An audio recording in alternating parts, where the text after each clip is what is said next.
I'm not gonna lie to you. I'd rather have a black doctor. I'd rather have an Indian doctor. I'd rather have an Asian doctor, because we understand that in our community we suffer from some of the same ailments. So we like to hear therapy. We like to hear medicine. We like to hear some sort of fix from people who look like us, because guess what? They understand.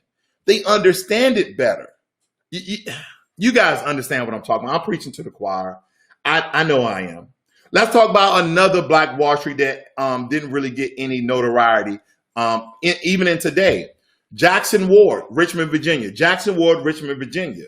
Now, in the shadow of Virginia's capital lies the Richmond neighborhood called Jackson Ward. This is in Richmond, Virginia. This is around 40 minutes of D.C., where I'm from. 45 minutes depending, okay? But before Black people moved to Oklahoma in masses, newly freed slaves, okay? I'm not going to even say that. Newly freed Africans who were enslaved began occupying the area of the northern edge of Richmond's downtown district, okay? So many businesses emerged in the predominantly Black community that it was called the birthplace of Black capitalism, okay? It was called the birthplace of Black capitalism because the area was home to so many Black-owned banks, insurance companies, and other investment groups. It garnered another name that, because of a tragedy, would eventually become better known somewhere else. In the early part of the 20th century, Jackson Ward Businesses and Entertainment District was called the Harlem of the South. Okay, the Harlem of the South, hosting names such as Ella Fitzgerald, Duke Ellington, and Richmond's own Bill Bojangles Robinson in 1910. In 1910, the St. Luke Penny Savings Bank opened in Jackson Ward. Its owner was Maggie L. Walker, the first Black woman to found a bank in the U.S. A lot of Black women didn't even know that. Okay? A lot of Black people didn't know that the St. Luke Penny Savings Bank opened in Jackson Ward, Virginia, Richmond, Virginia, okay? And the owner was Maggie L. Walker, first Black woman to found a bank in the U.S. Now, much like Haiti, Jackson Ward decline began with all white city council plan for building and revitalizing the city, targeting Jackson Ward. And I'm going to tell you how they did this.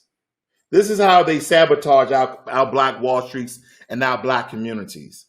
A plan to build a federal housing further decimated the area after only 25 of the neighborhood displaced families were allowed to live in the 297 units that replaced the 200 homes that were torn down. The all-white Virginia State Assembly completed dismantling of the historic area when it voted to run a section of Interstate 95 through the neighborhood in the 1950s.